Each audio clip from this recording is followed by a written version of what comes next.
Good afternoon, good evening, good morning, PA folks. It's me, all George Page, aka the Emperor of Female Body Talk, coming to you live on YouTube, folks. The countdown is going.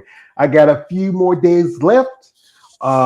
Pittsburgh is round the corner. I am highly excited.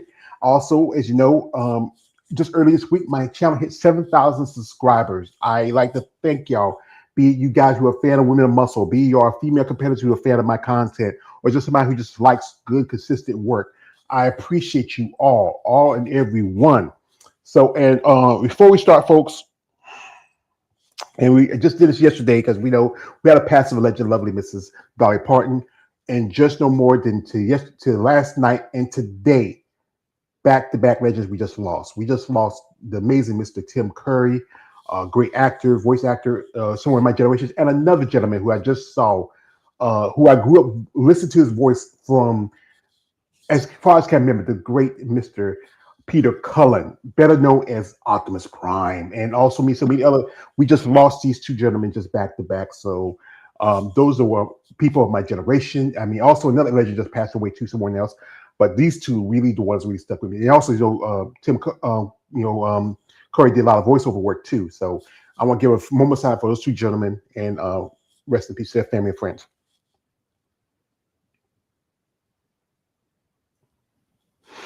And like Osmond says, together we'll be one. So shout out to Mr. Peter Cullen. So folks, this is my very last interview before I head off to the the Steel City of Pittsburgh. We have a lovely lady. She's competed about a couple of weeks ago at the Max Fit. We have the lovely IFBB figure pro, Christina Mary.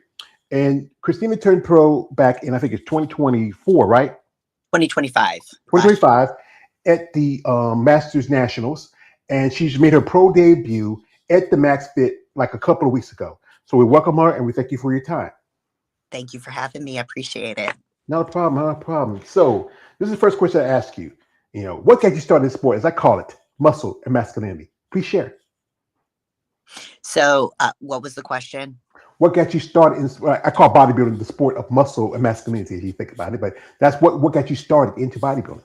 So my journey began in 2009. I had just had my third son, and I just had gotten newly married and joined my husband. He was active duty at the time.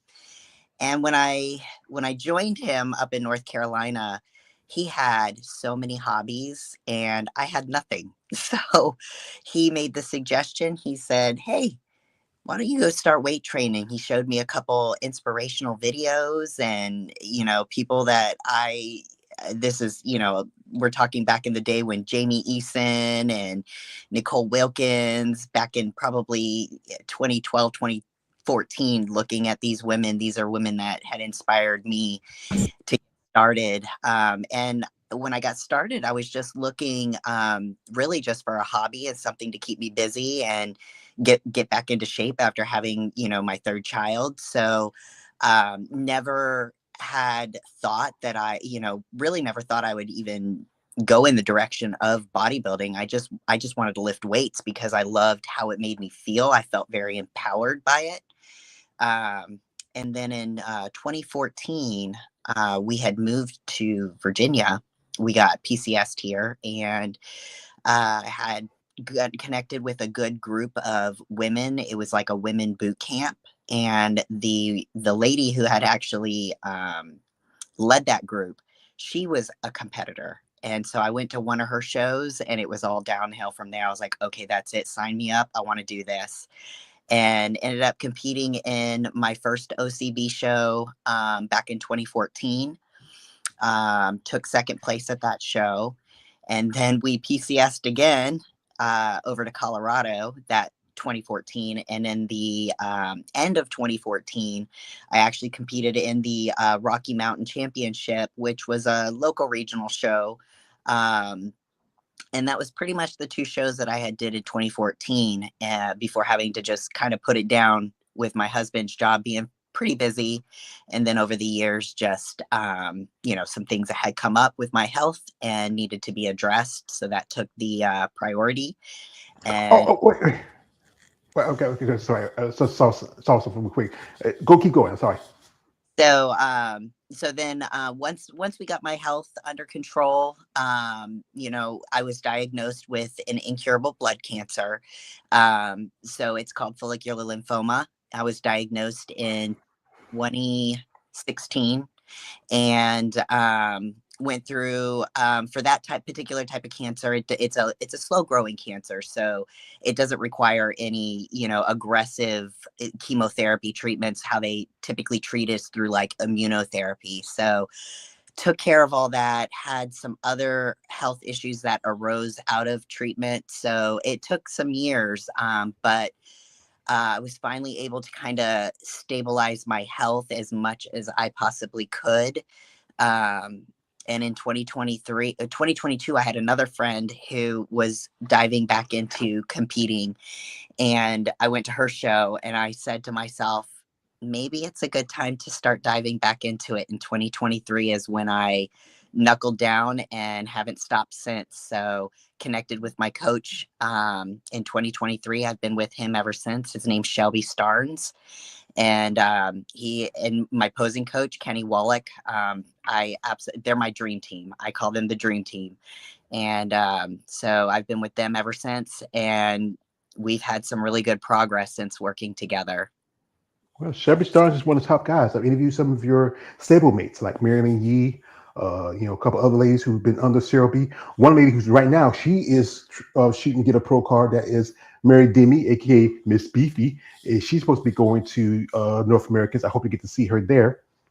I mean, and Kenny Wallach, I think that guy's like, he is a legend of the sport. I mean, quite a few competitors. Yeah, I mean, he's one of the top posing coaches in the IFBB, and just as bodybuilding in general, not just IBNPC and other organizations. Oh yeah, And I've been around since, I want to say, 1987. I think is how long he's been around. yeah, that's the thing. You are in good company, madam. I would I say that. and And your diagnosis, I mean, that's tough. Cancer. I just had a lady I knew. She passed away just recently from it, and also had a relative that had gotten cancer. It's, I mean, and if we heard now the former President Biden, he is dealing with his cancer. So like I think he's going to be all right. I'm praying for him. He's a good man. And just to rebound from that and still have that passion for bodybuilding. I mean, and the terminology you said, PCS, what's that? For us cities, what's that? a permanent change of duty station. So with the military, active duty for Army, we move around pretty much every 3 years. So we go to a different location, and so his job, anything I did always took kind of the back burner to what he's doing, because that his obviously being in the military, his stuff takes priority. So Yeah. And what was his where he served and what was his position? he actually he works with the electronic systems to the electronics of the weapon systems to the Apache helicopters. Um, so he did that for quite some time, but it's at some point you kind of get away from doing like the hands-on work and you do more of the soldering stuff. So once he got away from the hands-on and became more of in a leader capacity, he was working more with soldiering. So but that's what he did as an MOS. He's been in the Apache community. I mean, even when he retired back in 2020 during COVID, he still ended up retiring and winding up in a job right back in his MOS. So he's been in the Apache community for 25 plus years. Well, for anybody, because I have my oldest niece, my youngest nephew serve in the Army, and you were saying that means you were in Bragg for a bit. Actually, like I said, I got family in Fayetteville. Yeah. That's why I'm going, because my older sister stayed in, my nephew. And for anybody who has served our country, I would say thank you for your service, because you're not providing a service. I say, as a citizen, I appreciate the sacrifice you made on behalf of us in this country, because you do a lot more. You are sacrifice not just your time, your life, also your families. Y'all traveling here and there, and it's tough. Sometimes it's hard to gain roots when you're in the military, because you never know you get called. So but Yeah. we do appreciate what he has done and what he for his country, and we also appreciate you for what you have done. So okay, so you're dealing with the cancer, and you decided to come back. What was that feeling like when that first day when you got back in those high heels and the little skimpy suit? Oh, it was kind of exhilarating, really. It was almost like, picking up something that never ever left, and it just came back naturally. But the things that it was important to me to really plug into the community. And steps that I took, because considered myself still very much a newbie, even though I had competed in two shows in 2014. They did things a lot differently back then. And I mean, the last show I did in 2014, I pretty much coached myself through not knowing anything that I was doing. But fast forward back to 2023, like I said, it was like I picked up something that felt so natural. And so it felt good jumping back into it. Yeah, I know it's something about the sport, and people look at it as a hobby, but in some aspects it's a sport. You have to train, you have to work out, you have to get ready, you have to be prepared, you have to be disciplined and consistent. Yeah, it's an entire lifestyle. Yeah, and it's not as easy as everybody think it is. Everybody think about it bodybuilders. You pop some special pills and you just ride them and you be like Arnold Schwarzenegger and all. But no, there's more to it because Yeah, that comes, yeah, you get those especially. who think that because that there are obviously some enhancement in the industry, that they think it's some magic pill that's that's what it takes and that's what does all the trick, but they don't understand. And it's just it's you don't know what you don't know, so a lot of people just don't know a lot about the process, and there's a lot more than just enhancement um that goes into it. And if it was that easy, then everybody would look like us. It's truly not. You're still spending hours in the gym, hours meal prepping, hours with recovery, prioritizing sleep, prioritizing hydration. I mean, there's so much that goes into this sport. I mean, you truly, when I say it's a lifestyle, it doesn't run your life, but you build a life around it. So Mm. Yeah, like I know with ladies, sometimes when you used to go do this, like go out with your girls at night, and you can't because you got to go to bed, so you get up and go to the gym. We go to, like, I know a lady told me a story where she went to a friend's, it was the daughter of a friend's wedding, and she mhm. had to bring her own food because she was on prep. She couldn't eat, at a wedding, it's like chicken, fish, or steak, whichever was going to eat, and she couldn't eat that because it could have, we were at a prep. And You you know, don't know how the food was prepped, to begin with, because fish is obviously, sometimes we go to restaurants and stuff, we can kind of manipulate our order, to kind of fit within our macros, but sometimes you can't because you just don't know how they're preparing, what oils they're using, what extra sauces are going in. So seasoning. seasoning. So it just, rather than going to a restaurant, because it's always I don't want to say like a big ordeal, but when you're going to a restaurant, you're trying to adjust your meals, or that you find something on the menu you think you might be able to eat, then it's like by the time you dissect everything off of it, where you're like, okay, can you take this sauce, no this, and it's just easier to bring your own meal. So Yeah, yeah. I know it can be something. I mean, I can tell you, food can be both a tool and a weapon for a bodybuilder, and people think also what I've been told, the prep and dieting part is good 6% of the process of developing growing, especially in a particular division. You're in figure where you don't need to be as big and as gigantic as some of the women in the other divisions, or as small and petite as in the others. Like, as you know, right now, if you heard recently, Tyler Mannion has now announced there's going to be some new requirements for this year's Olympia, where they have height and weight, yeah. which would possibly push a lot of ladies out of figure into WPD. Yeah, well, I think hearing his side of that, and kind of, since we're bringing it up, I actually like the direction of that sound. Now I'm still very much a newbie, so you might have other pro competitors who have been doing this for years who might have a difference in opinion, but when I think about the figure division and I look back to, let's say, back in 2014 when I was first getting started, when I look at the women who was inspiring me, like Nicole Wilkins, Candice Lewis, um, And then you look at over the years how the shape of the figure has changed so much. And a lot of these figure girls, I mean, they look every bit as big as the physique girls, some of these women. So I kind of like the, the idea and direction of having kind of this like height and weight ratio, because I think that I think maybe they are trying to get back to that classic figure look that has Because really faded over time. yeah, because I think they create a new division because bikinis kind of changed. It's called fit model. Excuse me. Yep. Ha! Put I have nothing against. I've interviewed a couple of fit model competitors.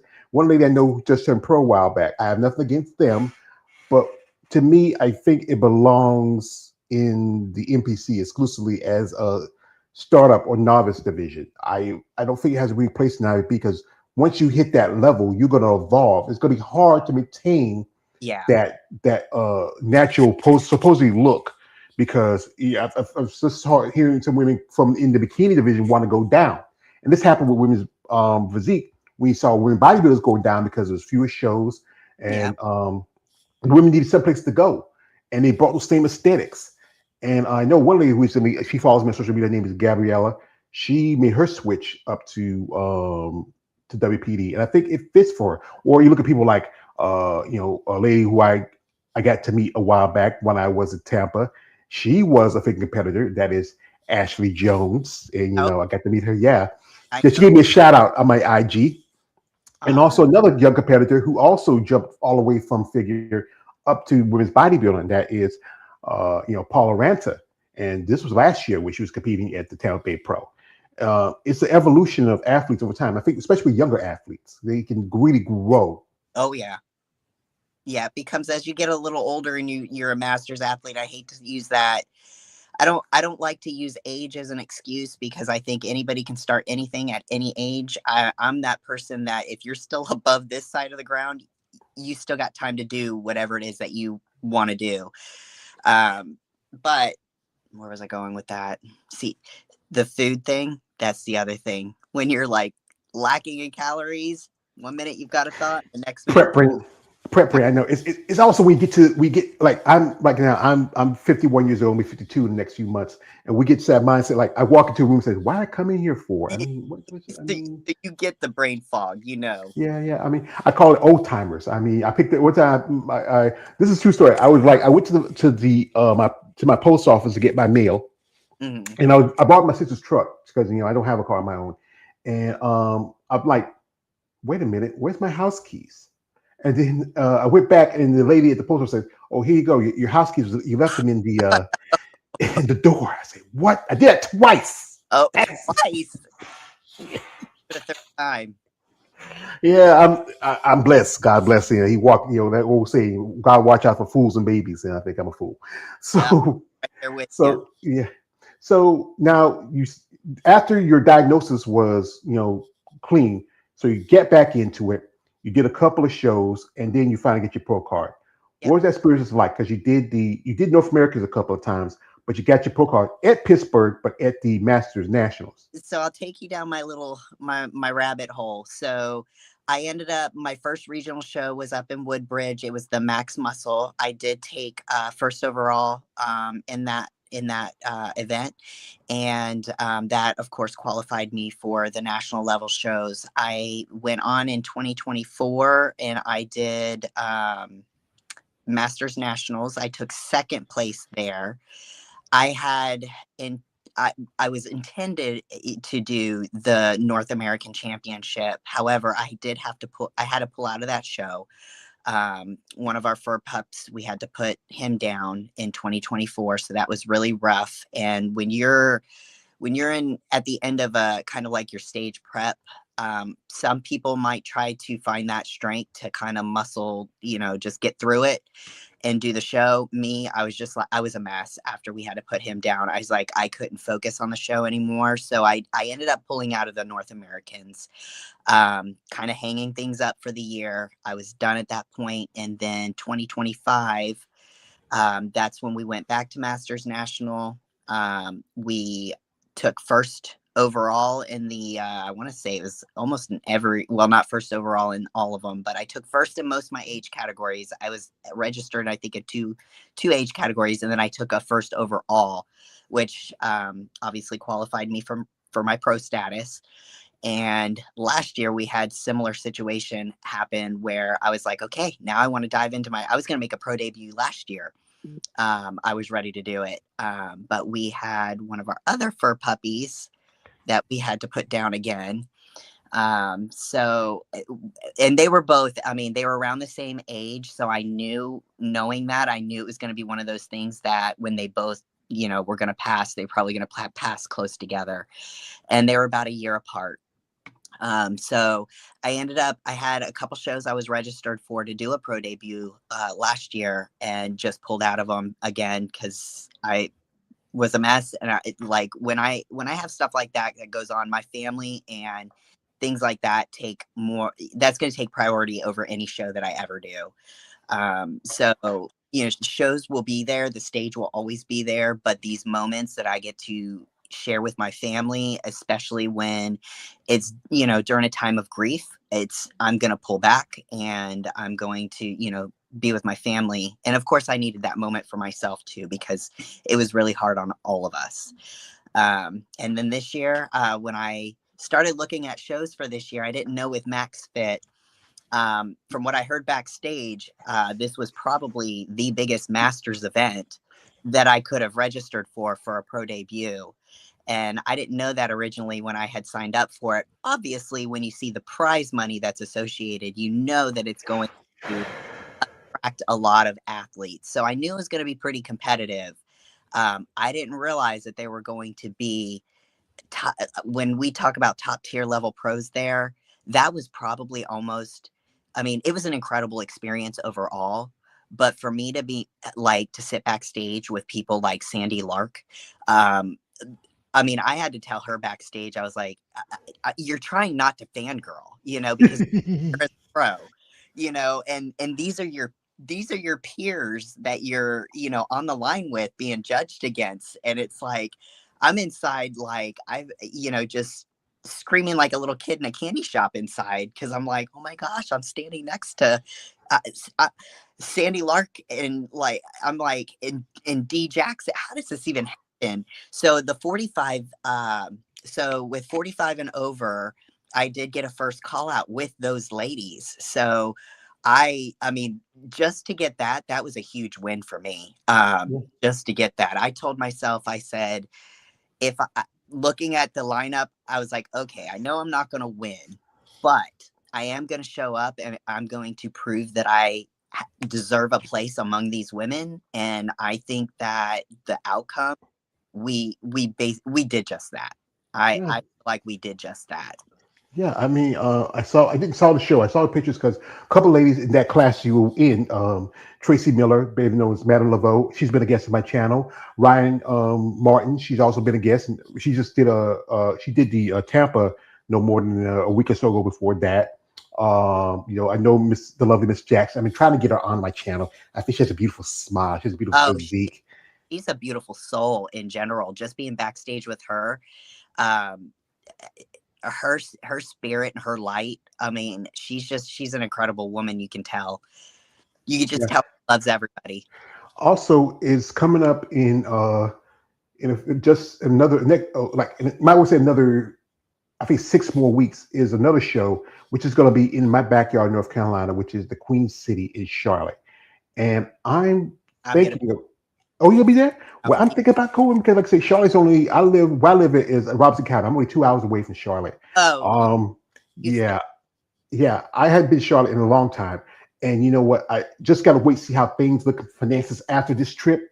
And if I have, everything's good, and I have enough left over, I need, like I said, I just need to rent a car, and everything else I can take care of.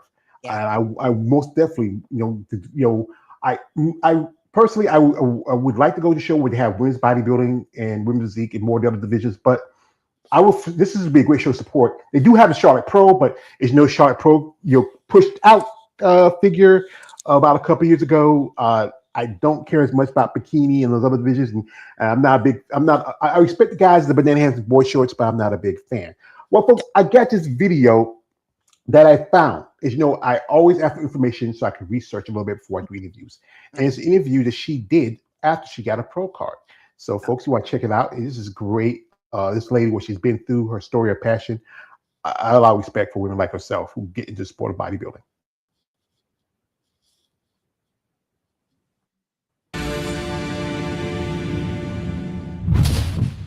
All right, everyone, we're here at the 2025 Teen Collegiate Master Nationals for our last overall. We are here with the 35 and over figure overall champion. What's your name? Christina Mary. Christina, congratulations. Thank you. How excited are you? I am extremely excited. I've worked very hard for this, and it's like a dream come true right now. Oh, how long have you been competing for? Well, I actually started back in 2014, did a couple shows. My husband was active duty, so I took a break, and now I'm back in it. So back in it as of 2023. So very nice. To see where I'm going to go. Yes, congratulations.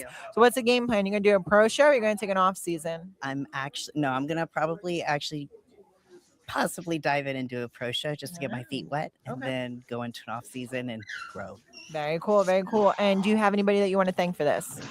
First, my Lord and Savior, Jesus. Without him, I couldn't do this. And then I want to thank my coaches, my family, the support that I have from the community. There's too many to thank. Aww. Well, we're very excited for you. Congratulations. Thank you. And we look forward to seeing you on the pro stage. All right. Thank you. All right. Thank you. Congrats.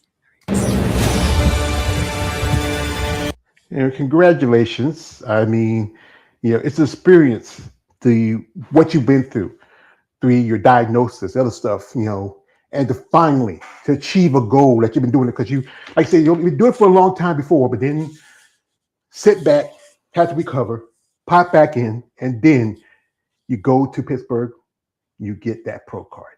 What was going through your head when they told you you're now IFBB pro? That was the best few words I ever heard in my life. And when I said in that interview, it's like a dream come true. When I originally started competing, of course, it was the dream of becoming an IFBB pro figure competitor. And, when life starts to happen, and you start to experience all these setbacks, and it's just, maybe you're experiencing one setback, or maybe you're like me and you start seeing setback after setback after setback, and you're starting to see your goals and your dreams slip further and further and further away from your grasp.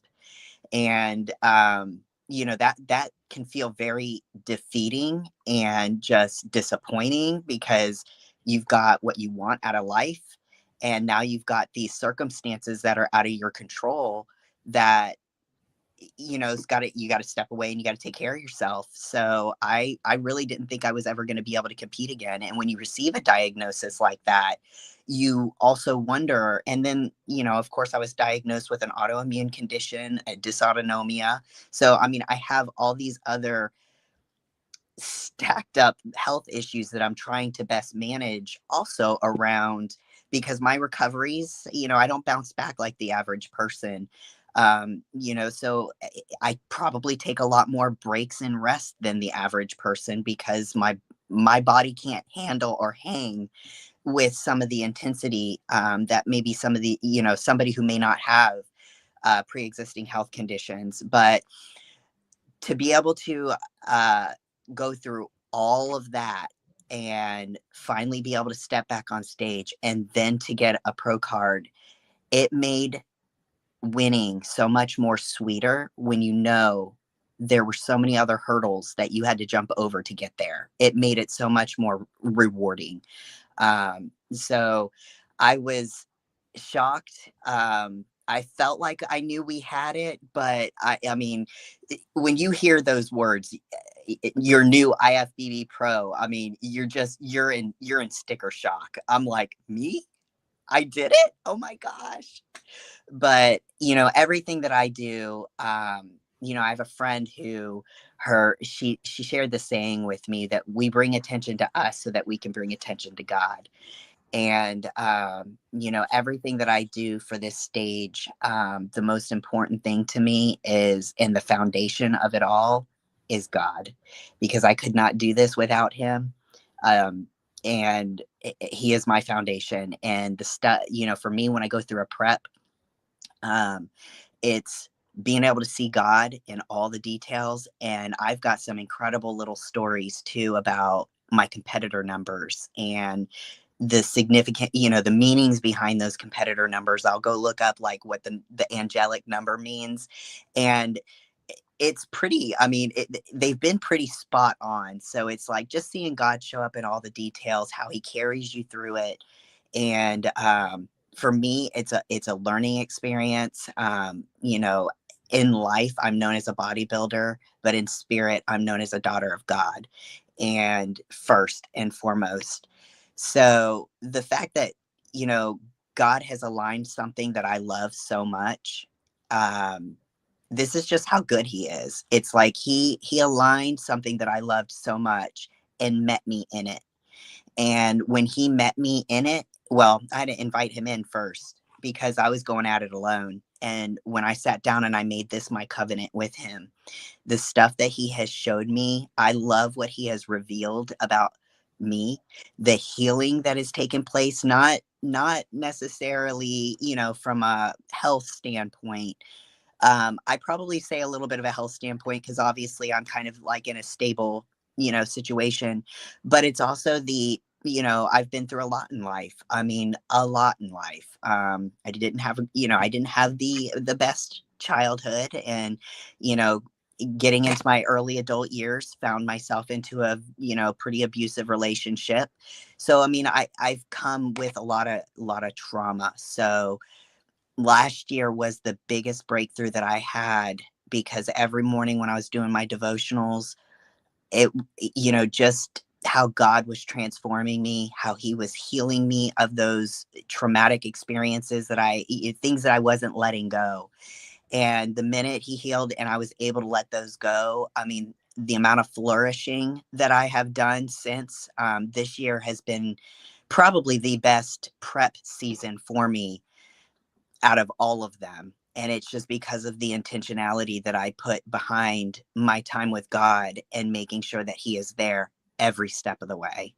Yeah. And one thing is, I'm not a very religious person, but I do have faith. I believe God do things too. I remember my brother passed. It's been like 23 years since my older brother James passed. He was the one who really got me into bodybuilding because he was my big brother. My parents were together for a long time, but they were still legally married. But my dad was living in New Jersey and we was here in North Carolina.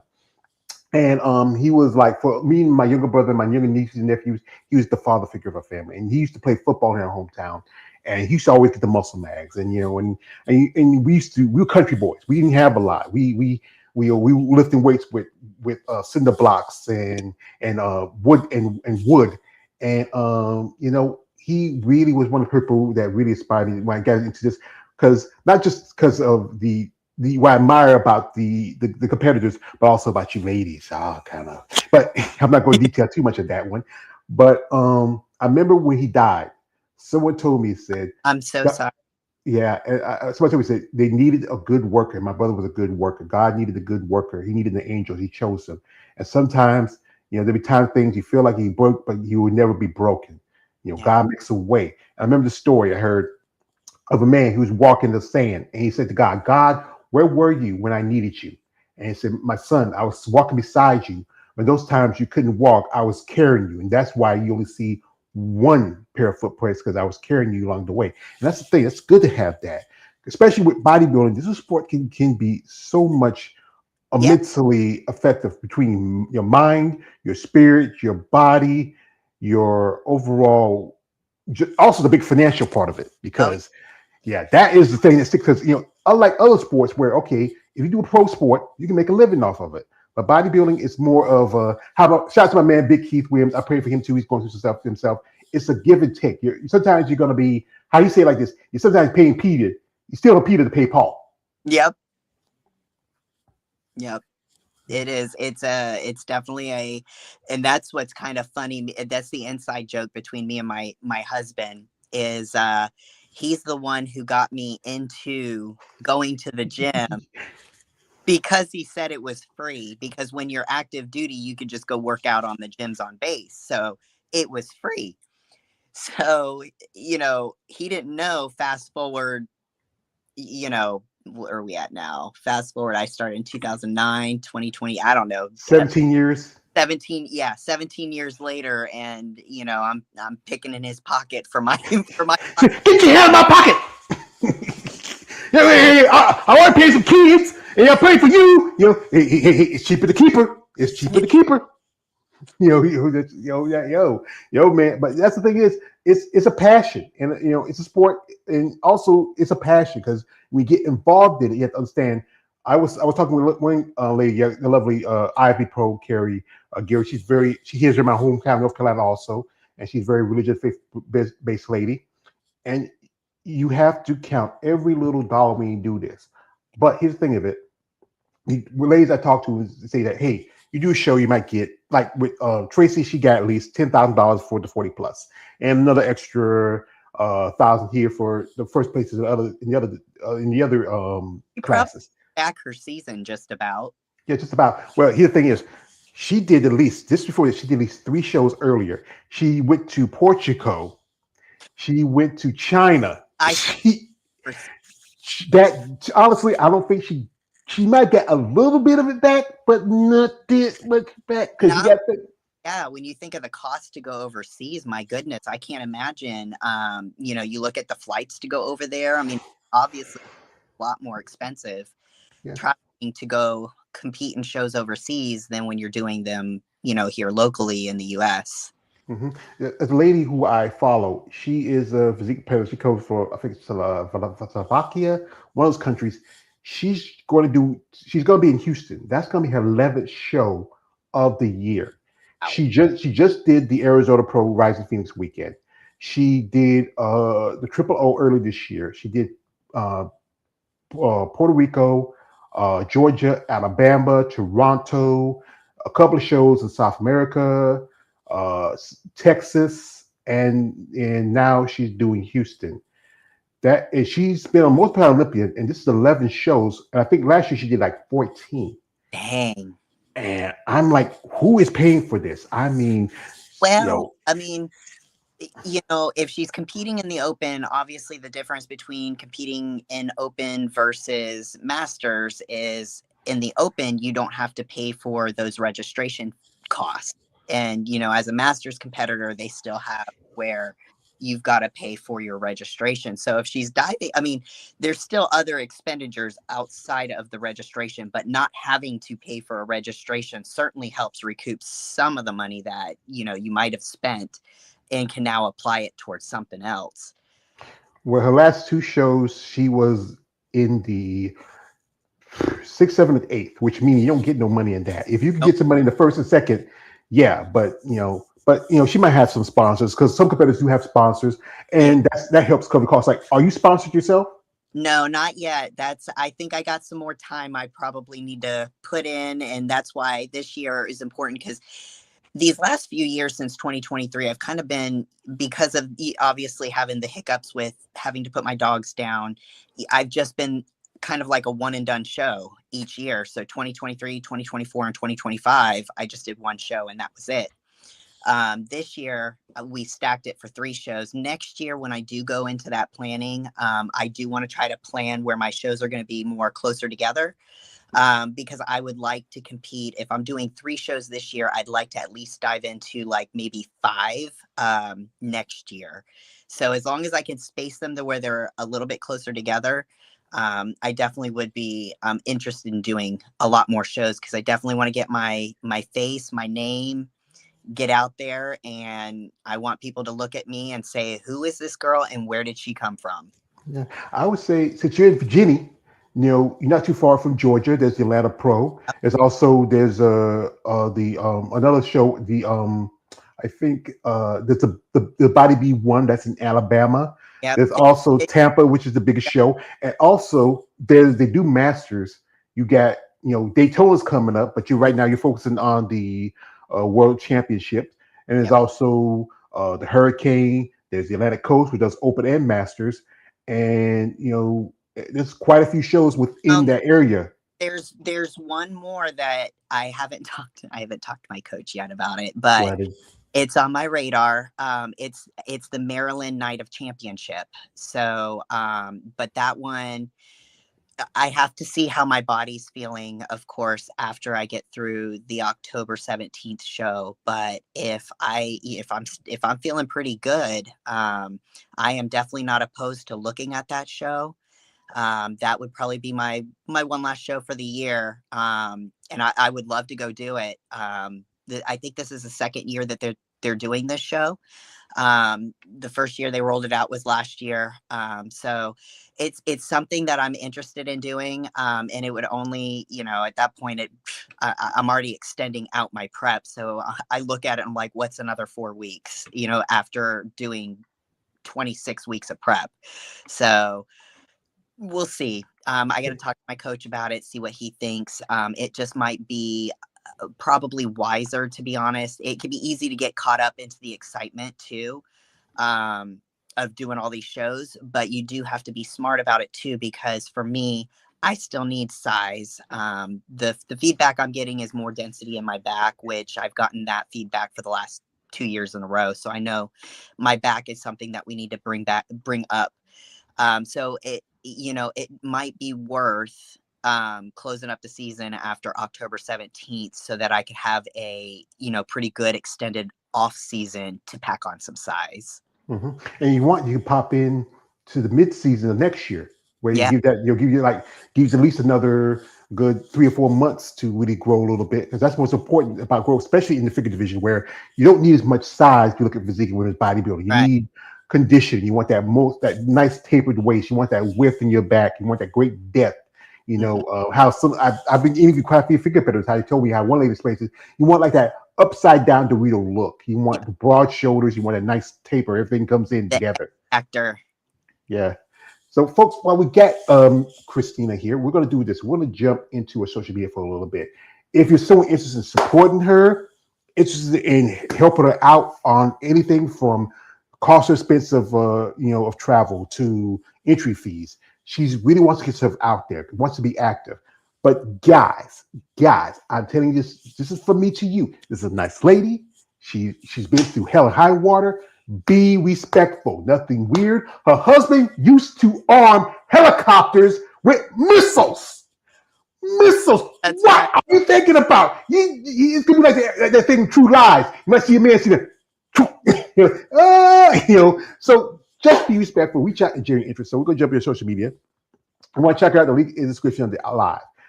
Here she is, and this is from the Max Fit. What was that experience like for you? I mean, this was your first pro show.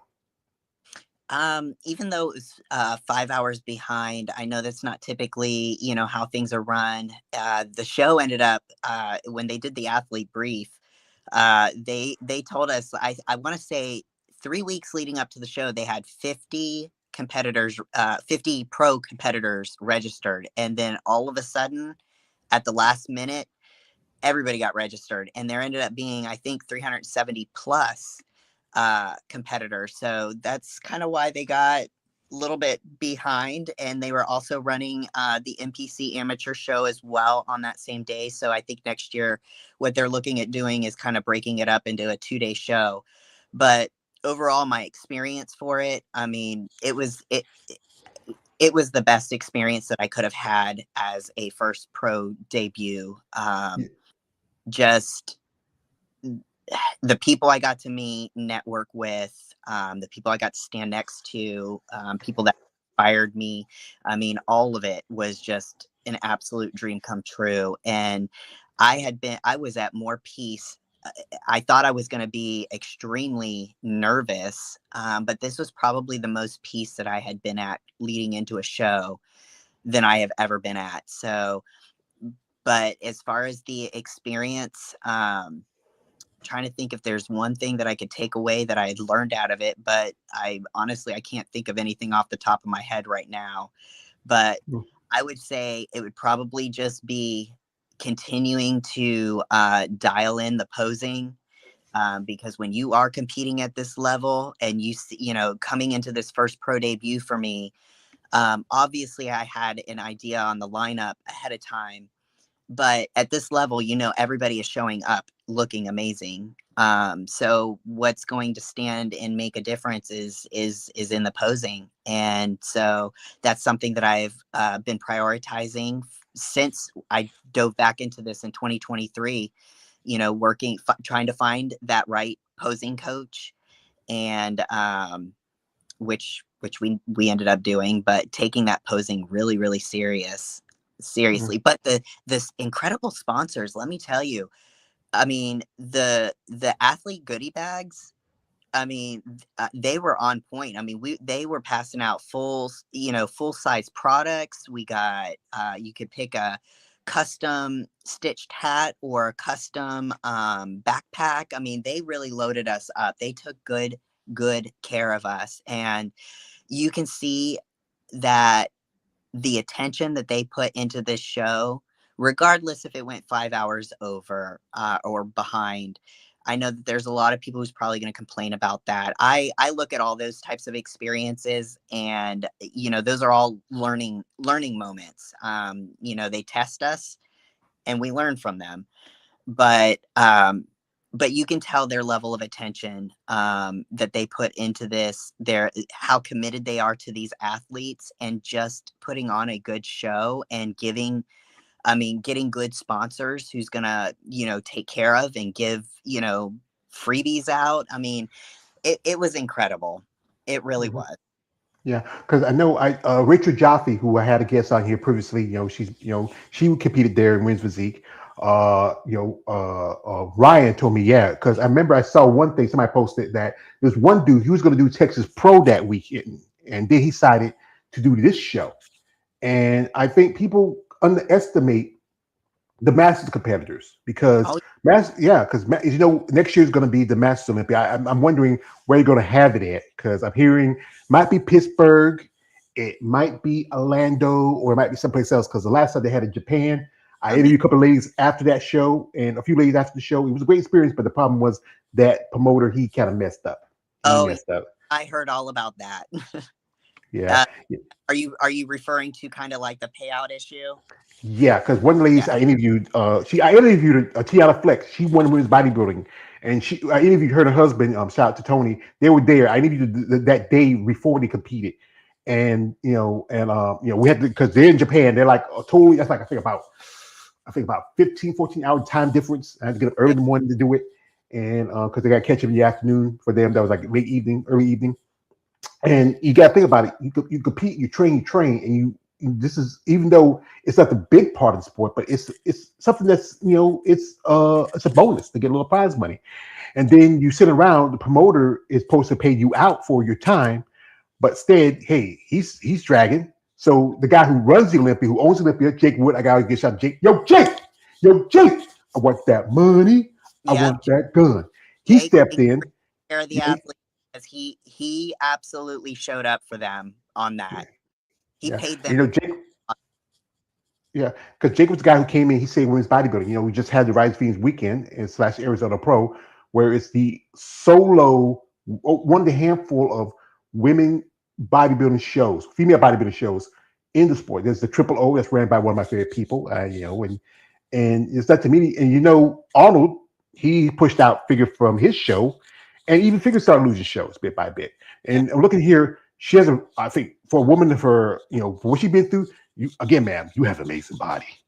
Appreciate that. One of the things that I appreciate, even though I'm considered, still one of the probably smaller athletes that's out there, I appreciate the plan that my coach has me on, because the growth that we've had since 2023 together, everything has stayed very well balanced and proportionate. So I just keep adding that density in my back, and I'm telling you, next year I'm going to come back and crush some things. Yeah, I mean, you look like you're doing pretty good. The pull-up is a great way to help with your back. I hadn't done pull-ups since high school. And training is very important in development, especially when you are a mature competitor, because you can't bounce back as quick as someone who's like Paula's age, who's not even how I say it, she's still wet behind the ears and breast smell like Similac. Yeah. Yeah. So for you, what's the favorite part about what's the thing that you like when you go into the gym Mhm. and we work out? What's that favorite thing you love to do? You say, you know what? It's a good day. I'm ready to do it. And then one say, no, I don't want to do this. Well, I I know I will. got to do it, but I don't want to do it. The one that I don't want to do is back. And that's probably why I keep getting the feedback that I get. Back day is probably my least favorite. Uh, Legs have actually come up as one of my favorite, but my strongest is probably my chest and shoulders. Well, man, whenever I hear somebody say they love leg day, you're sick, Macklin. Yeah, this is one sick person who said they love leg day. You're a I would, sick freak. yeah, so leg day has become my favorite. Chest and shoulders are definitely my strong points, and back is probably the one that I'm just like, I have a gym partner I work with, and we laugh because every time we finish a back day, I'm like, okay, that damn snake's going to come back next week. And we keep trying to kick it away, but it just keeps coming back. So yeah, every week back day keeps coming back. So I have a back day split. And then on another day, I end up doing only pull-ups. So we do anywhere from 12 to 15 rounds of pull-ups. So, and that's what's really, honestly, that is what's really helped my back grow to the point where it's at right now. I always tell them, the growth that we see in my back, I'm like, it's those pull-ups. I know it's all those pull-ups I do. Yeah. Well, we have here a comment. Shout out to my man here. This is I call him my nephew. This is my man Jeff here. That's the wrong person. This is Deaf Jeff. Jeff is from he says, "Hey George, be safe on the trip. I wish you good luck." Shout out to Jeff. Thank you, brother. Also, he says, "Hey Christina, I think all people should be merry and happy in life." Yes. The last day. You ever hear somebody says, "Merry Christmas, Kristen"? I was getting ready to bring that up. Let me tell you, especially around the holidays, every now and again, I will get it like throughout the year. Someone will look at my ID and be like, "Hey, this is close to Merry Christmas." And I'm like, "Yeah, it is." And I get it all the time. Yeah, and that's your husband's name. That's not your name. That's his. Right. I married into that Yeah. name. Say, hey, that's, you can always use your maiden name, but you know what? You're a very respectful woman. You want to be a very respectful woman. That's how it is. We respect a woman who's respectful to a man. And it's good that he supports you and your Oh, family. Like, what's it like? Like you said, with the information I got, but you have some kids. How old are your kids, and how many you got? so I have 3 children. They're all grown. My oldest, hold on, I got to do some math in my head. I Okay, think, how old am I? don't do math when you got prep brain. Yeah, I know, right? So, so I ended up having him when I was 17 years old. So if I'm 45, 55, That makes 62. So, oh, wait, I'm going in the wrong. See, yep, prep brain. I'm going so wrong. okay. You have him 17. You're 45 now. That means he So is I think he's 27. 18. He's actually 27. 27. Yeah, 27 about 20. And 27. the other one, My middle is 22, and then my last is 18. So, 18. and then And me and my and married for 19 years now. Well, January will be 19 years. We've been together for 20. And he has been, when I say literally my rock, and like he is, besides God, he is my biggest supporter. And it's not just the finance piece, it's the everything. It's the emotional piece, it's the mental piece, he's the one who's got to hear, when I'm laying up at night, and calories are low. He's the one who's got to hear, "I'm hungry, babe. I'm so hungry." Like, he's like, "I know you are. I'm so sorry. There's nothing I can do." And I hate putting him in that position because he is a very loving man and he wants to give me everything my little heart's desires. So if food is what I want, he's going to give it to me, but he also understands what I'm doing right now. So, he has a little bit of the tough love that I need as well. So, sometimes he has to tell me, "You don't have permission to eat that." And or my favorite thing that he tells me is, "You can quit tomorrow." So when prep gets hard, and sometimes I might be ready to be in tears, he tells me, and it's almost like that little thing I need to hear, to get me through another day. But he'll look at me and he'll say, Christina, you can quit tomorrow. And then tomorrow gets here. And then he says the same thing, quit tomorrow. So Yeah. You got a good man. I mean, that's good. And I think his military background really helps with the regimental, with your training. And you need that. And, and my mother, she was 16 when she had my older sister. My older sister is 68. My mother would have been 84 this year. My mom passed in 2020. She was 80 when she passed. So that's 6 years ago. And she would have been, she would have been 86 this year. And she had to raise my brothers, sisters, and and she went through stuff too herself, but she was a strong woman and she had to do what she had to do as a woman. And I can, as a boy, we love our mothers. Our mothers are a boy's best friend is his mother. You're the first woman in our lives. We can go on and have a wife and a girlfriend, but you only have one mother. If you lose her, you can never get her back. And I remember somebody told me a long time ago, I was working at this place I used to work at. And they said to me, George, you stay with your mama, son? I said, yes, ma'am, I do. I said, well, son, stay with your mama as long as you can. Do what you got to do as a man, but come back home to your mama. I know they support you. Have they ever been to any shows, your children? So I'm trying to think. Not these last few shows. I believe my daughter got to come with me to one show. But they want to come with me to the shows, but with us, we do still have one small pup here. He's not a puppy. He's a senior dog. So now that we have grown kids, it's more like mommy and daddy get to go travel and have fun. Now they get to stay home and dog sit. Yeah, that's the thing. Y'all stay here. We're gonna do some grown up stuff now. So y'all, because they're grown now. They're grown. He's 18. The 18 one, he's still wet behind the ears and breath like Cinemax. So remember, you gotta beat him down. Put him in his place. It's funny how I remember my mom for a long time. She was sick for a good bit. And there was sometimes I was sitting, and just sitting talking. And sometimes I tell her, I used to joke with her. I said, Mama, ain't I a man, Mama? Ain't I a man? She no, you're my baby. I'm a man, Mama. I'm a man. But it's good that you have. Yeah, like I said, I'm the middle son. See, this is how I look like. I'm the middle son. I have 3 older sisters. My older brother James, my younger brother Larry. My father had a son before he married my mother, and a daughter after he broke up. But I'm the middle son, and as you know, at the middle, we have to fight for our love, Mama. We got to fight for our love, because because the oldest, that is. When the firstborn, you are father's pride. When the baby, your mother's the last. And when in the middle, you have to fight every day for love. So anyway, go back to the story. But yeah, I mean, take that time. If you feel like you need to take that time and say, you know what, you can always shoot for next year. And then bodybuilding is where I've had conversations with ladies that tell me it's not a race, it's a marathon. You want, especially when you're a much mature, older competitor, you want longevity. It's one thing if you look at someone like Paula, someone like Lena Rumsteiner, one of the ladies I think who's probably maybe the most senior in the Olympia is Jessica Reyes Padilla.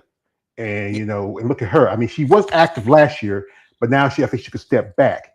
And you want to be smart, because this sport can be physically a drain. It's one thing I remember when I was a younger man, I had two jobs. I get up in the morning, go to work, leave work, go to my other job, come back home, wake up, boom. Then I did that again, holding 2 jobs. I was in my early 40s. It's like, it's just like, everything pain. Yeah, I can't imagine. So, what's your question to that? There's no question. I was talking. I don't throw a lot of questions. I have a conversation. We have a conversation back and forth. Like, going to be a follow-on question that I need to answer on? Nah, my style is I ask questions. I like to ask questions, but I like to have a conversation that goes back. Like it's like a first date. Get to know somebody. Yeah, I do like that, because it was actually less overwhelming feeling for me. This being my first time on a live broadcast like this, it was less overwhelming to be able to hear. We're just going to have a conversation, and that's exactly what it has felt like. So, I've been doing this, like I said, I've been doing this I've been doing interviews for the past 5-6 years. And I've been doing this channel it's been around for 7. And really, I learned this. And my job, I worked with women for a long time. I worked gas station with women. I worked at a textile with women. I worked in a gentleman's club with women. And I learned that you want to have good, comfortable conversation with a lady. You know, Yeah. you want to make them feel comfortable. You know, I don't want to get in so much into your business, but I want to have a good back and forth. So, like, sometimes when I have conversations with you ladies, I find things in common. I can tell you something about myself. Like, 12 years ago, I had a heart attack when I was 39 years old. Oh my gosh. Yeah, and I was working in a job, and I thought I was sick. I thought I was just a little under the weather because I used to work at, you know, Smithfield's at, that's clear across the other side of, you know, where I live at. Mhm. So I said, you know what, let me go ahead and go, you know, if I go all the way home, that'd be another 50, 60 miles. So I said, Right. you know what, let me go to my sister's house in Fayetteville. That's closer. So Mhm. I go to my sister's house and said, you're not looking right. Go see some checkout. So I go to Highsmith Rainey. That's around the corner. They found something in blood and they sent me to Cape Fear Valley. Oh my. I was there for about a week in the cardiac unit. Wow. And then after I got back, I seen specialists in Fayetteville, and then seen specialists in UNC. The specialist in UNC told me, said, Miss MacArthur, you know, it really got serious when I was talking to the Indian doctor. Said, Mr. MacArthur, your heart pressure is very low. And then it got really serious when the British doctor came in and said, oh, Mr. MacArthur, we must have to do surgery immediately. You know, and I got my pacemaker, you know, about 12 years ago. And I can tell you, it's hard when you have to be more careful with your life and have to Yeah. change some things. And while I was taking care of my mom, you know, after she passed, I was at 500 pounds, just about at Wow. it, because taking care of her was a lot. And doing this content helped some of my mindset, but my body is another thing. And then I had to check up a while back. I'm at 412 right now. All right. So And you're going in the right direction. I'm good, right, but I'm not perfect. Because, you know, before I had an interview, I had some egg rolls and, you know, and yeah, like especially I ask these questions, especially when you're on that long prep, Christina, I call you, and you're starving. What's that thing that you desired? That thing that my other guy would say, make you stranger, or make you stronger. What was that you desired the most, Christina? Food wise, what do I desire? So let me tell you my thing. And this people might look at me like I'm absolutely have lost my mind. But if I smell food, if I look at food, if I buy food for other people, it's scrolling Instagram reels of food totally cures my cravings. Like just to see it, smell it, buy it, give it to somebody else, I'm okay. That's me. It works for me. But that one thing I will tell you, at each show, I always look at the area I'm going to be at because I'm a foodie. Don't get me wrong. I might do this as a lifestyle, but I love food just like everybody else. And I have a sweet tooth. Mine, I love my sweets.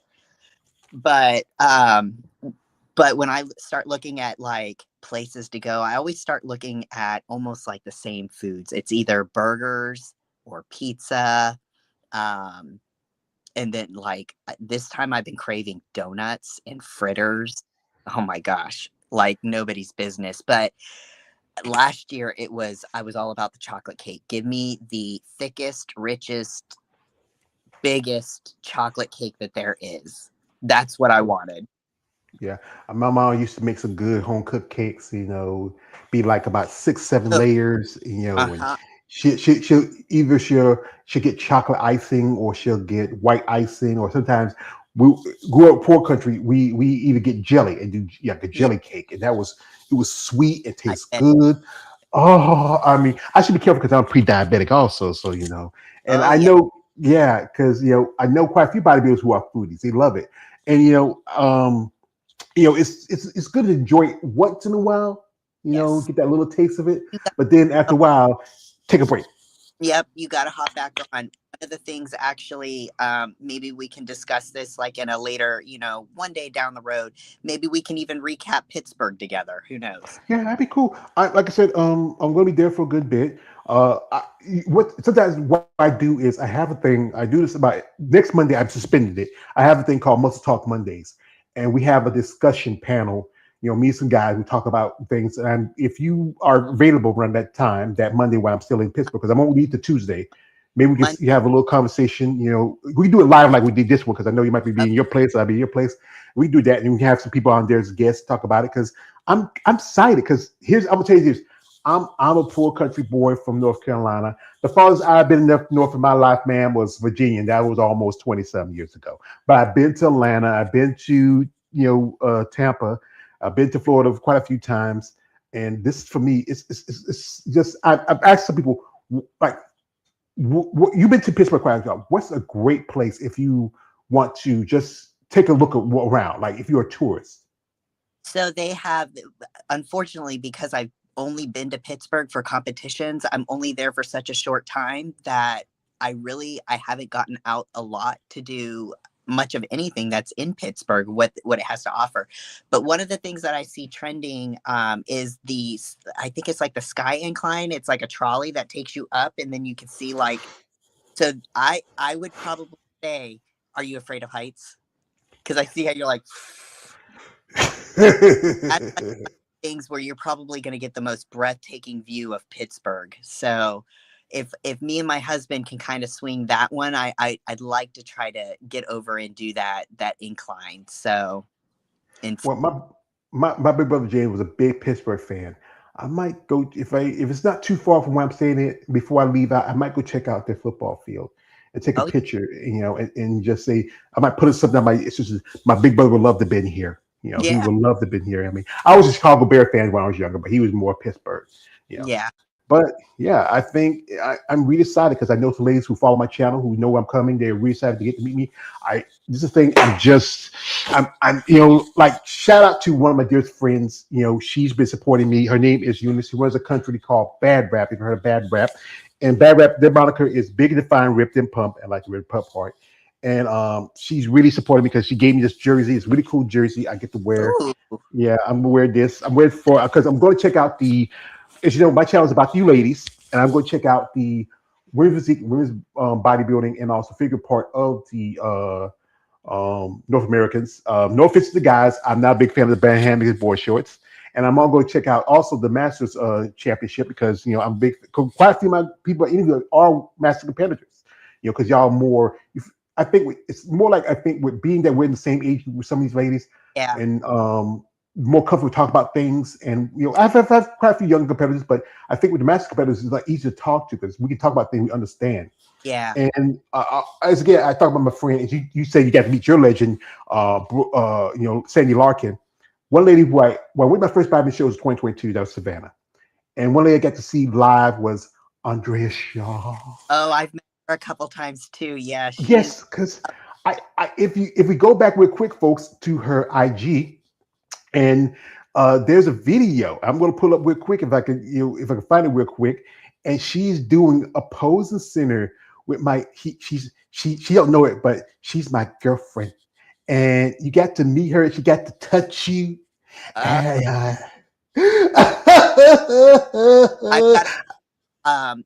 that's another thing. Anybody who's wanting to get into bodybuilding, I'm telling you, like plugging into the community, going to different like posing workshops, that has hands down been like one of the biggest blessings because most of these posing workshops are completely free. You might have to travel to go to them, but they're usually free entry, and those have been such valuable pieces of nuggets for me in my own journey. I highly recommend anybody who's getting started. Number one, find yourself a good coach because that's value added easily. You got to have a good coach. And then, connecting with a good posing coach, and then plugging into the community, go volunteer at some of these shows, see how all the moving parts backstage, and go to these posing workshops. And those are everything that I have done to kind of help plug myself in, become familiar with as familiar as I can be as a newbie in the industry, the shows, and just learning, because I do love to learn, and any opportunity that I can get to kind of go to some of these events, volunteer, or I'm all for it. And that's probably been one of the best little blessings that I did for myself. Yeah. And I want to break this out because my friend Eunice, this was like a few years ago, right after my birthday. It was like, I think it was like it's 2023. And I just turned 49 that year. And she sent me and said, George, I'm sending you something in the mail. What is this? And what is it? You'll see it. It's this issue of Must Develop with Andre on the cover. And what makes it so sweet, about this. And as my other guy says, Christina, when you're good at something, never do it for free. And for me, this is my payment. When I have people like ladies who I've known who send me some stuff like this, when the champ tells me she thanks me for my support. Ooh, look at that, George. Look at that. I know I need to keep it in case something like that. I know, but I love it. I hug it. I call it George. But it's just amazing ladies that are in this sport. Like other than Sandy, who really that you like when you got the opportunity to meet, or you like to meet in this future? Oh my God. I've also gotten to meet Sid Gillian a couple times. So, I mean, that's been incredible. Obviously, when you meet the top of the top, it doesn't get more starstruck than that. So, meeting Sid, Andrea Shaw, talking to her a couple times. I mean, she is so incredibly down to earth too. Oh my gosh. I mean, she talks to you like she's your friend. It's incredible. Yeah, and they're both beautiful too. Yeah. It's show wave party. So and it's great. The amazing women that like I remember when we went to Savannah, I got to meet Alina Popa. I mean, it was just amazing lady. A friend of mine was working with her as a coach. Sheena Olick, a lady I also met. Irene Anderson. Hold on. Yeah. We got to mute the broadcast. I got to go use the restroom real quick. Go ahead. So, folks, she's going to use the restroom real quick because she's been drinking water all day. So, folks, what I'm going to do is if I was looking for that video, and I think I'm going to pull it up if I can find it. It's here. I know I saw it. It's here, folks. Give me a second. It was here. I saw that. There it is, folks. I'm going to pull it up for y'all to watch. It's really great. Her being at the here you go.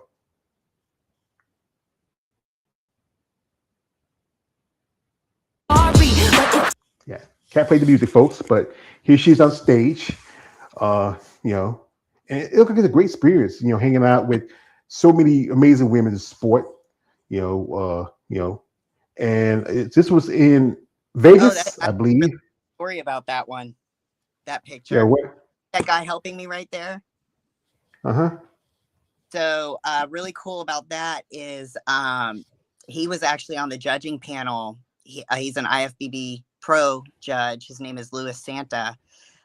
So he was on the Max Fit panel, and it was a really big full circle moment for me because when this video right here was actually the very first posing seminar that I went to. It is the Victory Posing Seminar that they hold up in, I believe it's Ashburn, Virginia.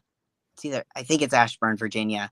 And I mean, you get to meet, they have Andrea Shaw showed up at that one.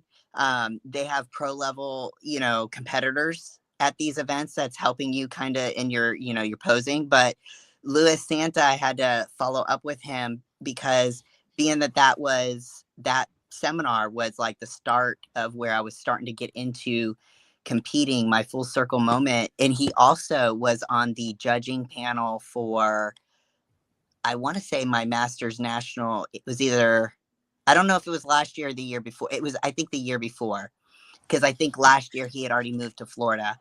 So he actually judged me for my first national level show in 2024. And then, so not only did he judge me for my first national level show, now he judged me for my first pro level show as well. So we had a really cool story, and I got to send him that video you were just watching. I was like, I don't know if you remember, because obviously he meets a lot of competitors. So I got to send him that video. I said, but here you are working with me. And he's like, that is an incredible story to see how far you've come. And it was really cool. And those are all those little moments that I love looking at, because I've got so many little moments of people that God has put in my path and where they fit into my story, whether it was them pouring life into me and being a mentor to me, to kind of help strengthen that mental fortitude. I mean, God aligned me with another fitness influencer. She's down in Virginia Beach. Her name's Ashley Horner. I'm not sure if you've heard of her. No, I haven't. Competed a few times, but she's a really big fitness influencer down in Virginia Beach. And I actually used to, before getting into competing, trying to stay in good shape, I used to, join all of her, like her fitness challenges, and I would work through her training programs. And then I started to actually do some of her social media content stuff, and working very closely with her, we became very, very good friends. And she has absolutely no idea the level of influence and just the encouragement and empowerment and everything that that woman has poured into me.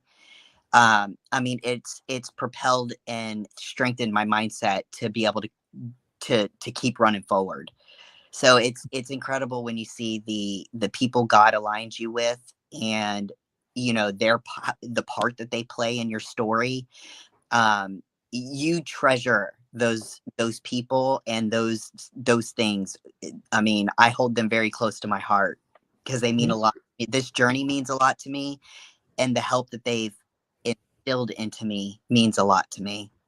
Well, if you have a link you want to share, and maybe I'm interested to have her on as a guest also in the future, I love the opportunity to hear her stance on bodybuilding and talk about what she thinks about the sport, and also, her influence as a fitness influencer. Because this channel is about giving the opportunity. Like, I would love to have Andrea here someday, and yeah, and I even had people like the Tag Weho. She a couple of times came into my live. I wanted to come on, but I don't know what happened. Maybe I don't know if it's her or maybe somebody who runs her YouTube. But she has supported my content in the past, and this is what it's about: to find something that really drives you in this sport.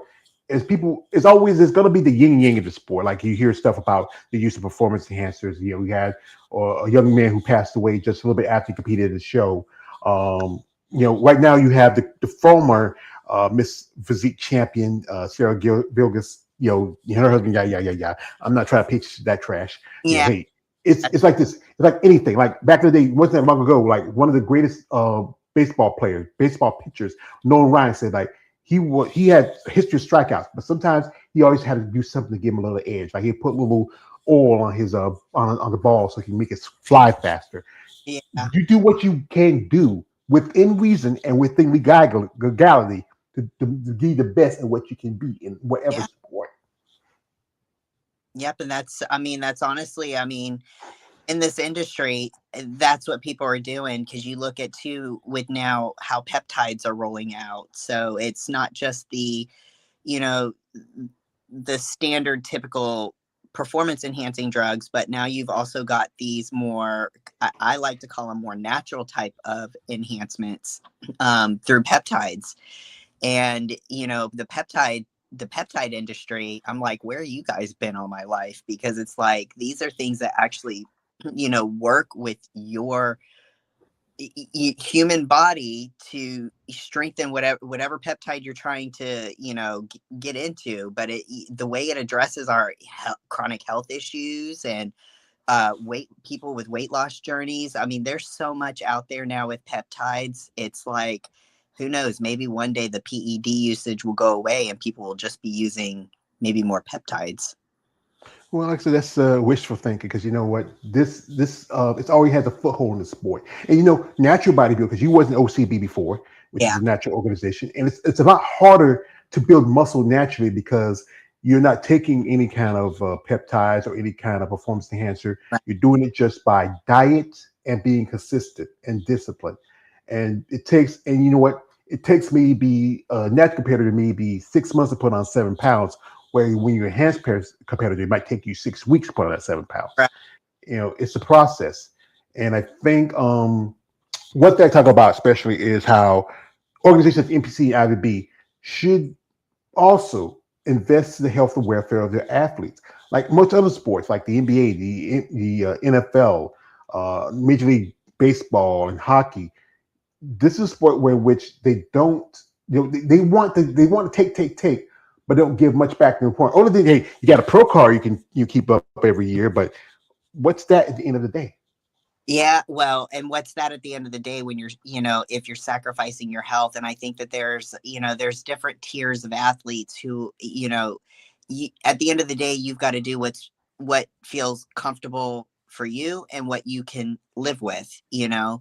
That's why I invest in a really good coach, because, you know, every season we wrap up, it's like we're getting blood work done. So it's, if you're going to be enhanced, you've got to be smart about it too. You know, you can't just ignore the possible red flags that could be going on in your body. And the only way you're going to know that is, you know, getting the appropriate blood work done. So that way you can assess how you want your next season to go. Because if blood work don't look right, then there's no moving forward. Yeah, and the thing is, and also for women, because as women, y'all are you're bearer of our children. You are the keeper of our homes. Your purpose in life is, you know, to be as the We're, mother and wife, whatever else. yep, But we're as men, yeah, as men, our purpose in life is to battle, breed, and die. And you know, and we're built for certain things. But this is why I talk about that. If you're someone who has a passion for something, you know, and like I said, I talk to ladies who are in the 50s and 60s who started competing in bodybuilding. One lady I interviewed a while back, she turned pro when in her 70s and then competed as a pro. You know, and this is a sport where you have to make that choice of what do you want out of it for yourself, how much you want to give, how much you want to push, and how much you want to go without going too far. You know, especially the importance for women in sport is femininity. You want to stay feminine. yep, You don't want to look like you have a jaw, like you're like, "Ugh," you know, like you take a punch, but you right. want to, yeah, you want to have that balance of both the muscularity and the femininity. Yeah. And there's balance. And when you get a good coach, I mean, a good coach should know where to kind of place some dosing cycles, and that can kind of help offset some of those. And two, there's a lot of drugs that are out there that are very, very, you know, harsh. So I steer clear of the really aggressive. And I think everything that we're doing is probably absolutely minimal, in comparison to how aggressive some of these other athletes that I've seen. I'm like, wow, they're taking that. No way, I'd never do that. Because Yeah, there's some stuff out there. So you got to be yeah, very, yeah. And the thing also go back to the cost of competing because if you look at the guys, they got to put a pair of banana hammers and board shorts. They have their is a big expense for a woman.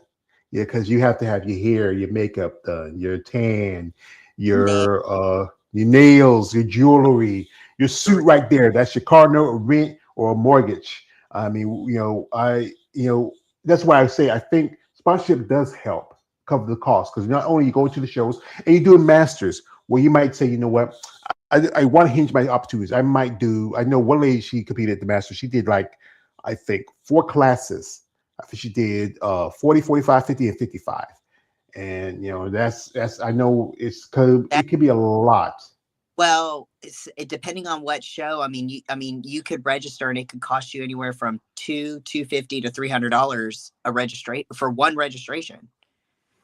So if she's a, you know, if she's a registered for class, dude, she probably just dropped $1,000 just to register for the events for her categories. So it Yeah. does cost. The cost certainly adds up very, very quickly.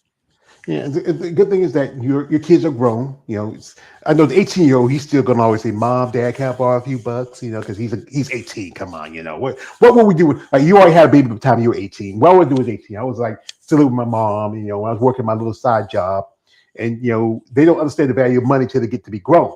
And Yeah. you look and say, wait a minute, the light bill, the rent, the car insurance, everything. Okay, and I got enough to buy myself a lollipop. So you know. And that's the thing about this sport. I wish it was a sport where it was financially stable for Yeah. competitors, where you know if you don't get the prize money, hey, you get a little something on the side, or also like some assistance like a pension or whatever else, like insurance, something like that. Sometimes I see bodybuilders when they pass have to do a GoFundMe because they may not have insurance, and it's good that you also prioritize your health because it's important because you only have one body. God gives us one body. We got to do the best with what we got, but you know, always sometimes some people don't think about that, especially when you're a young competitor. You want everything quick, fast, and in a hurry. Yeah. And some of the things that honestly, what has helped my health in the past is a lot of the diet changes that I had to make. And the competition diet lifestyle has helped complemented that process because you're eating clean, whole food sourced meals. And but those are some changes that I made little over time, where it was important to me to eat more whole foods and remove fast food and ultra processed. So I have eliminated as much fast foods and ultra processed foods as you could possibly think of. Things like red dyes and high fructose corn syrup, those types, the seed oils. And it's, I mean, I don't think I know. I mean, because of how I feel, it has had such a positive outcome on a better quality of life for the diseases that I'm managing. And people don't realize that the food we consume, in my opinion, is not food. It's when it's full of chemicals, it's not food. Food is what the Bible tells us that food is. It grows out of the ground, comes from an animal. Um, so the sourdough breads, I've changed so much in my diet that I could do a whole probably broadcast talking about just that journey alone and what Yeah. it's done. Yeah. Are you also, because I know quite a few bodybuilders, are you, like for your career, do you ever think about doing training and working with people, especially lifestyle training, stuff like that? Eventually. So right now I'm being a little selfish and just focusing on myself. Since, kind of coming out of the journey and the seasons that I've fought through. And then too, with my children being older, it's kind of, you do want to take that time to feel a little bit selfish. And so I'm taking a little bit of some selfish time for myself so that I can focus on my competitions. And then eventually, once I gain some more experience under my belt, I'll kind of try to decide what direction do I want to go. Do I want to do posing? But there's a lot of people already out there who's doing posing. Do I want to be a prep coach, or do I just want to be a lifestyle coach? Do I want to be a nutrition coach? So there's a lot of little niches that I do have an interest in. Just not sure yet what direction I will go with that. But it would be if I did any of that, it's definitely either gonna be when I'm a very seasoned athlete. Because right now I'm still very new and I'm navigating these shows very, still amateurly. So it's like I don't want to be focusing on anybody else but me right now. Well, you say you knew, but you've been doing this for quite a while. You are new as a pro, but your experience, is something that I think people have. I know quite a few ladies who are like yourself, very faith-based, and I think that's something you can really can talk to, like ladies who have, who are in the sport, who are very have their faith for the Christianity or whatever they believe in. That's something I think that helps because again, it's one thing. The body is one thing, but the spirit's another. Oh yeah. And your mind can go through some places like a while back, a lady who committed suicide, who was an IFBB pro. So I've talked to ladies where sometimes we have conversations where they talk about what they're going through. And it's tough because this sport can be so much on someone's mind. But if you have your faith, you have somebody saying, you know what, maybe, somebody can talk to. That's something that's a good start for you. And also, It's good to be new because you have a fresh perspective. Some ladies can be a bit jaded. I mean, sometimes I reach out to ladies about doing interviews, saying, nah, I don't want to do interviews. But here the thing is, who is reaching out to talk to you? There's only a handful of guys who do, like myself. I got a friend named David. He does the interview with ladies this morning. There's another friend I got. He also does interviews. The Female Body Challenge, Claudio. We are the ones who want to talk about you. Everybody's going to talk about the guys or particularly, as I call them, the TNA division, like bikini and wellness. But it's the other divisions like yourself, like bikini, not bikini, I mean figure, fitness, women's bodybuilding, women's physique. Y'all ladies need your attention because y'all go through a lot. Well, I appreciate that too, because you're right. The spotlight typically goes towards the men, and there's a lot of controversy behind like the payouts differences between the guys versus the women, and the reasons behind that being that most people show up to see the guys versus the girls. But I'm just like, but is that really the case? Because not me. I feel like a lot of people show up equally for the men and the women. But where was I going with that? Well, I get where you're going but sometimes what it is because the men get a lot of attention. Excuse my language. I call the men's division of the bottom bitch. If you know anything about the pimping game, they're the ones who get a lot of attention. I remember when I was at Tampa, and I went and checked out I went for because my friend Eunice, she competed in the Masters. That that evening, and I went there to support her. But I also went to check out the open women's divisions that was figure and physique, and right before that very last day, they were doing men's open, and I was getting ready to leave. I was going to leave like a few hours later because I catch my train back home, and I got to meet this man here who's in between me and my friend Eunice, and if you recognize him, Yeah. yeah, Diamond Dave. And he's a big bodybuilding fan. He was there at the Tampa Bay Pro. Okay. And Derek Lunsford, I got to meet him there. And it's people. I think we'll go for the guys. It's kind of funny. So you want to see a bunch of guys wearing little itty bitty banana hammocks, but you don't want to see some women in some nice little bathing suits. I mean, what the? Hey, it may not be 80s, but I'm down with the ladies. Well, and honestly, even for me as a girl, I'd rather go there to see the ladies compete over the guys too. But I appreciate hearing though how you and your friend are more targeting the women's divisions because of the gap in that, highlighting that, spotlighting them. And there's only one way to, and that's, if we are ever going to get to a place where women are looked at as an equal in the sport as the men, no matter, because everybody's going to have an opinion. I mean, I think you and my opinion is like, we both obviously would rather see the women than the men, but there's still a lot of other people who would prefer to see men than the women. But if we're ever going to get to a point where it's equal across the board, it's going to be because of people like you guys who are help highlighting the women divisions, and those are the directions. Because if they want to grow the women's sport, I mean, it's all about getting the word out there. So, and then you guys are doing just that by inviting women competitors and letting us come on and talk about our experiences. And, that's all going to directly contribute to help grow the women divisions within the sport, is just getting that word out there. So I really appreciate what you guys are doing. Well, I appreciate you. When I reach out to you ladies, here's the thing. I want you to be wanting and willing to come on and talk about this. I know somebody says, I don't want to talk about that. Well, let's move on. You can go someplace else. This is my place to, this is my, like, I built this shit, me, brick by brick. And my thing is to get the word out there. And also, you have to be willing to, if you don't fight and advocate for yourself, you can't expect anybody else to do it. Yeah, absolutely.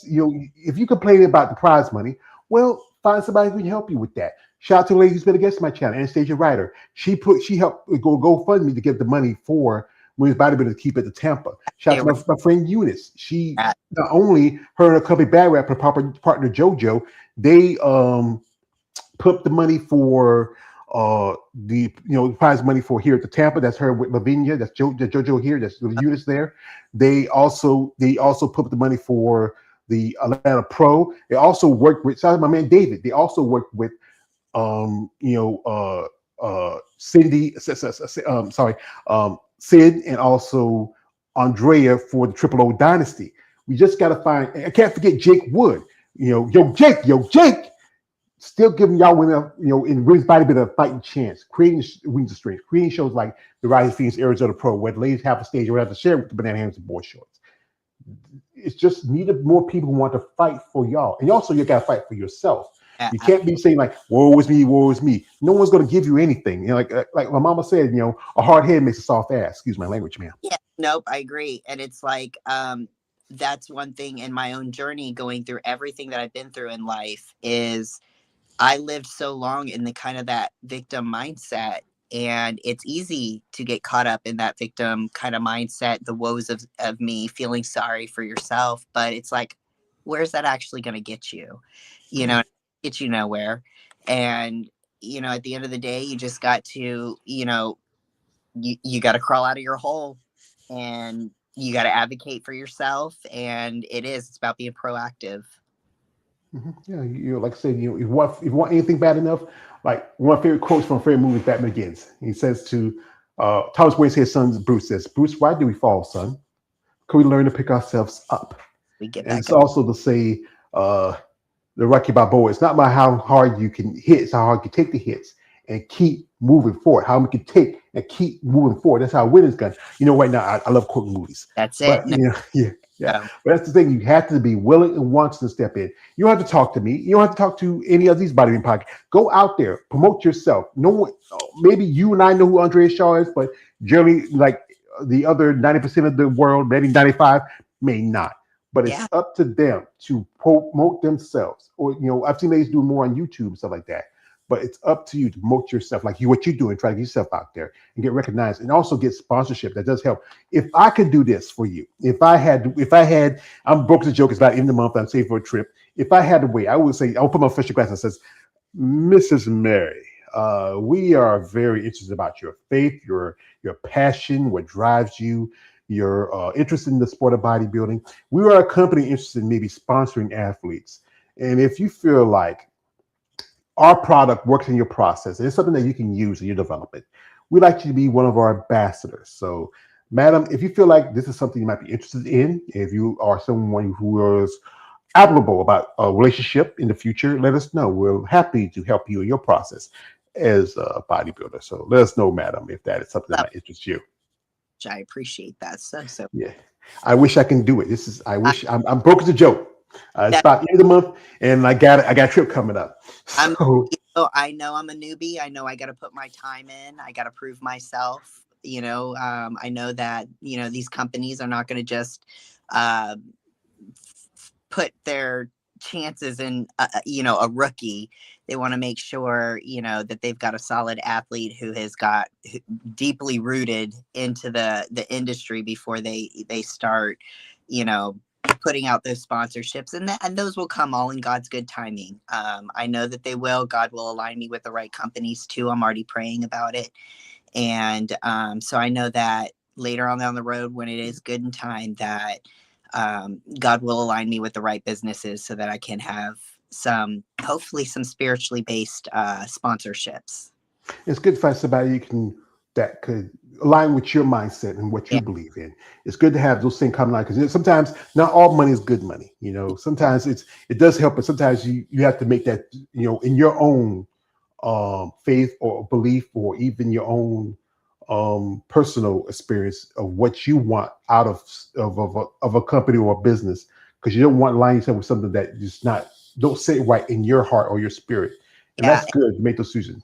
And it's not just faith-based. I mean, I've seen a lot of companies, when you look at their mission statements, it's like, I can get behind their mission statements, or their products. So I'm just waiting for the opportunities to start doing them.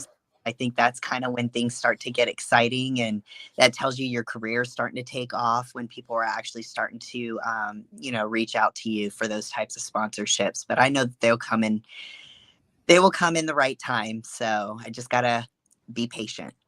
Yeah, patient is a virtue. If you know brand, you want to share my name, please do so. All right, no problem. I got you. So, folks, we're not going to hold too much longer. We do appreciate the opportunity for her to come on here. Congratulations. She's going to be at Pittsburgh. So am I. Like I said, I like God said, I manifested it. I'm determined to be there. This is, again, I say this, I'm a poor country boy. I'm going to the big city. It's city. Yeah, I hope I have a good time. I hope we get, like I said, I talked to my friend Eunice. She's been there quite a few times. The venue is pretty cool. I've seen ladies who saw that I posted that I might be coming, and they say, you know what, let's have a little something maybe before and after the show. We can talk a little bit. I'm happy to do that. I can't wait to meet you in person. For me, it's a highlight.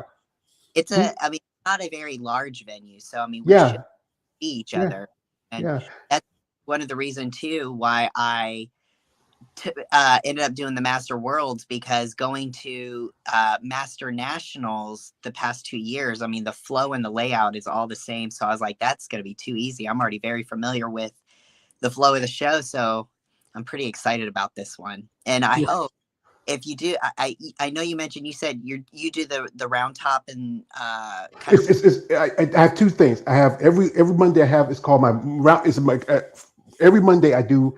It's my Muscle Talk Monday, And then on Sunday, I do a roundtable discussion. I do that once a month at the end of the month. I had it earlier this month because I know I'll be out of town. Yeah. So I had it this past Sunday. We have discussions where we talk about things from like I invite somebody. Sometimes I can't get too many to come because again, I had to quote from an old school wrestler I used to remember as growing up called his name was Captain the redneck Captain Dick Murdoch says some of y'all ladies are a bunch of yellow belly egg sucking dogs. Hey, I understand you want to protect yourself, but then this is about your sport, what you want to talk about. So every Monday I have my Muscle Talk Monday. We talk about things, have a little fun also. And on Sunday, that last Sunday, we have our roundtable discussion where we talk about other things too that's going on. And I always like to have somebody to come on. And it's a joy when I get some of y'all come on and give your perspective and your thoughts of what you see in the sport. Well, Most definitely back. So yeah. So maybe if, like I say, if you have time that Monday when I'm still there, because I probably leave that Tuesday, because I think that Monday is Labor Day holiday. So I hope maybe I have some.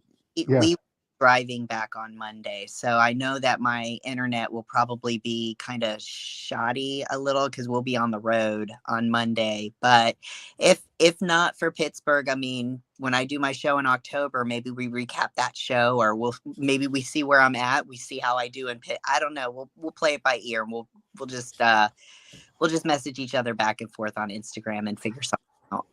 Well, just keep in contact. Like I'm like I said, I'm home almost every other day except for going to this place here. Other than just going to my laundry, I did my laundry Monday. Did some little shopping. I don't do much anything. It's like, I'm a bachelor. My woman been gone for 6 years. That's my mama, my woman. But you know what? I enjoy one thing people need to understand when you go to these shows is you see these amazing men and women who compete. Understand what they go through. They're tired, they're hungry, they're dehydrated, they go through a lot. But to bring a beautiful presentation of the physique and body, to be on there for a few minutes to bring the best look, the best overall presentation as a competitor. Putting together. Yeah, but it's good that I know your man's there, he's clapping, he's cheering for you. Your kids clapping. You got someone to say, who's that chick with the sleeve tattoo? Yeah, hey, you sick freak. You're gonna have a tomahawk missile in your house. But be respectful when you reach out to women like her and be interested in supporting them. Show that you are a fan, not just of I hate to admit my crime, Mrs. Mary. I am a muscle very small, y'all ladies aside me, but I really respect what you do as an athlete, that you are an athlete. People got to remember that part. Thank you. Appreciate it. The quote from my favorite movie again, Dark Knight, he says, Batman Begins says, you never have to. That's why I do this. So before I let you go, what would you want for yourself towards your future as a bodybuilder? The Olympia stage. That's where we're going. With always Master O2? Yep. That's always been the dream. Obviously the dream started as becoming an IFBB pro, but part of becoming an IFBB pro, your dream extends out to that Olympia stage. And that's what I want as next. And I want that more than anything in this world. So between me and my coach, I think we'd like to secure me a win as a master competitor first, put on a little bit more size. I think next year, I can't say for sure, because I get without talking to my coach, but depending on how much size we put on during that off-season period, I hope that we'll be ready to dive into some of these bigger open shows starting next year. We'll do a combination of both open and masters. Because I think, like I said, go to show the better be one that's in Alabama. Atlanta, they don't do masters anymore. They dropped it this year. Did they? Yeah, they dropped it this year because they had it last year, but they dropped it this year. There's Atlantic Coast that does masters and open. There's also the Tampa Bay Pro, the Chicago. Or like I say, you just want to jump in to do an open show, just jump and do an open show, see how you do. I mean, it's tough. Those girls. Wow. But you got to in at some point, and you got to see how you size. You got to see where you fall in line. So, that's exactly when I do dive into my, my first open show. Probably not necessarily for this, depending on who shows up at this October show. Since I am going to dive into the open category, I felt like this would be a good show for me to do that because it is the first year that they're promoting this particular figure pro division at this show. But I felt like it would be a little bit less overwhelming. Who knows? Because you don't know who's going to sign up for these shows. But I do want to start seeing where in the open category where I'm fitting in as far as my placement. That way I know how much further I've got to work. Yeah, a while back, D Jackson sent me some things and wanted me to share it. I shared a couple of stuff. I'll probably share it later once it gets closer to the show. But I'll send it to you. You want to check it out? It's something she shared with me. Maybe you want to share it since you are maybe doing the show. Because that thing is promotion. Promotion is important. We need not just the promoters, but also the competitors who are thinking about doing the show to promote it too. Because it'd be great to have a show here in my home state of North Carolina. There is the Atlanta Pro, but it doesn't have divisions that I pay attention to. Yeah. But maybe next year, maybe they add more divisions, to his show. Just got to find the people who want to sponsor it. Sponsorship is help. So, folks, if you're interested in sponsoring athletes, talk to promoters about sponsoring shows. If you have the means and the ways, I know you guys are fans, but don't do this. Say, hey, Mary, if I say, no, you sick freak. Don't do that. Don't approach that woman like that. Be regional, be smart, be intelligent, have a plan, and make it work for her and also for the other competitors. So thank you, Mrs. Mary, for Miss Mary. Thank you, thank you, Christina, for your time. It's it's a pleasure. Oh God, I can't help it. He got to say something to you, Christina. He has to say. Christina, I want to tell you something before I leave. You are beautiful. I'm not afraid of your husband's tomahawk missiles. I'm sorry about him. He completes me. That's okay. Your alter ego. Yeah. I try to keep him down. We're seeing a specialist right now, trying to unite our personalities. So, folks, I'd like to thank my brother here who came through, Jeff. Thank you, Jeff, for coming through. Wish the best of the lovely Miss Christina Mary. I hope we get to see each other and chill out, hang out in Pittsburgh, and also hope we get to see each other again. For me, it's a great pleasure when I get to hang out with some of you ladies, especially ones that I've done interviews with. It makes me feel like we just Well, and it's really cool too. Like if we're gonna both be at the same event, it'd be really cool to kind of obviously talk about both our experiences, at some of these shows. And if you end up doing heading over to Charlotte for that show, that would be another one I'd be interested to kind of recap if the schedule aligns. So yeah. Well, like I said, I just gotta help see how my finances look. I gotta sometimes I have to steal from Peter to pay Paul to cake test and things. Yeah. But you have anybody you want to shout out before we let you go? I want it always shouting out God first. Because without him, we can do nothing. And he has shown me time and time again just how much I could do when I rely on him. And then I want to shout out my best friend, Eddie.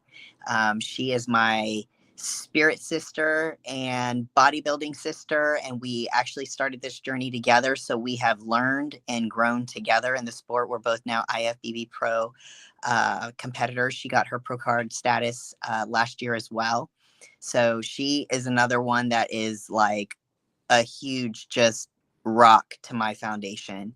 And my husband, my children, I have a twin sister, my mom, my dad. I mean, I've got so many people who just love on me, encourage me, and support me in my dreams that, it's truly, it's a joy in my heart like no other to see how many people will just support me in my dreams. I got the joy in my heart. Joy in my heart. Yeah, we were Methodists, so that's how we grew up.